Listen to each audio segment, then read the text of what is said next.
Hidma encounter పైన మావోయిస్టులు మరో సంచలన లేఖను విడుదల చేశారు. దండకారణ్యం స్పెషల్ జోన్ కమిటీ ప్రతినిధి వికల్ప్ పేరుతో ఈ లేఖ విడుదలైంది. అయితే హిడ్మా టెక్ శంకర్లది ఎన్కౌంటర్ కాదు. హిడ్మాని పట్టుకొని చిత్రహింసలు పెట్టి చాలా దారుణాతి దారుణంగా చంపేశారు అని చెప్పి ఈ లేఖలో వికల్ప్ చెప్పుకొచ్చాడు. ఇక అక్టోబర్ 27న ఏపీకి చెందినటువంటి కలప వ్యాపారి హిడ్మాను చికిత్స కోసం తీసుకెళ్లాడు. తర్వాత మరికొంతమంది చికిత్స కోసం వెళ్లారు.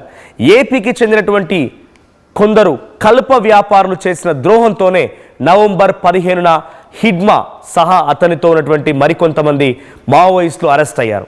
తర్వాత వారందరినీ చిత్రహింసలు పెట్టి ప్రాణాలు తీశారని వికల్ప్ లేఖలో పొందుపరిచాడు.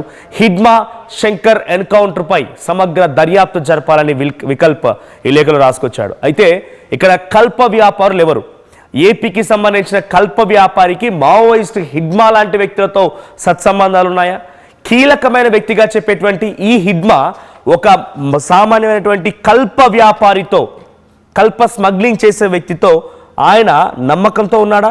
ఆయన నమ్మకంతోనే ఏపీకి వచ్చి చికిత్స చేసుకోవాలనుకున్నాడా? ఆయన నమ్మి మరొక 5గురు వచ్చారా? ఇంతకీ ఆ కల్ప వ్యాపారులు ఎవరు? పోలీసులకి హిడ్మాని పట్టించినటువంటి కల్ప వ్యాపారులు ఎవరనే దానిపైన ప్రస్తుతానికి చర్చ జరుగుతోంది.